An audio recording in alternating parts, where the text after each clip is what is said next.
My name is Lindsay, and first we're going to do the musculoskeletal system. First, we're going to test the flexion and extension of the spine. So for flexion, I'm going to have you bend down and touch your toes. Flexion.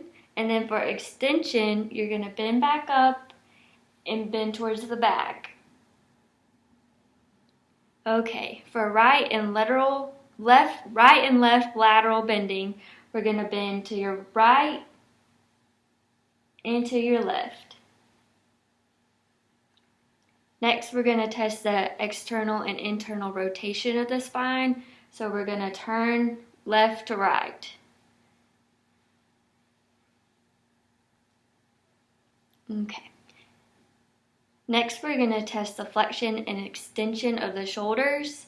If I could have you bring your arms forward, that's flexion, and bring your arms back, that's extension. Okay, next we're going to test abduction and adduction.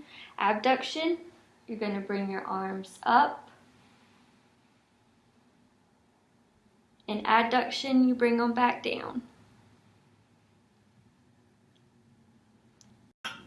Next is external and internal rotation of the shoulders.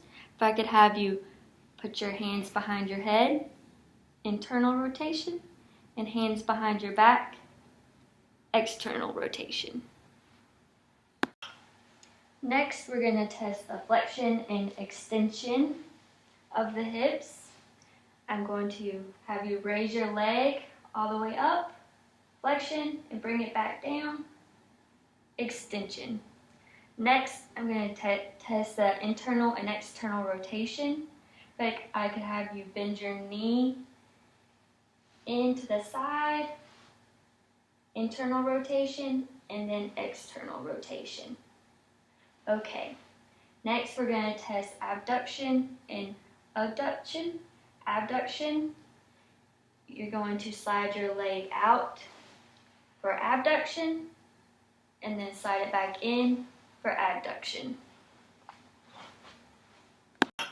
Now we're going to test the range of motion of the wrist. If I could have you bend your hand up at the wrist, that's extension. Bend your hand down at the wrist, that's flexion. Now, I'm going to have you set your palm on the table, turn it inward, that's ulnar deviation, and turn it outward, that's radial deviation. Now, I'm going to have you test the flexion and extension of your fingers. If you could bend your fingers up, that's extension, and bend your fingers down, that is flexion. Now, if I could have you spread your fingers apart, make a fist. If I could have you touch your thumb to each finger.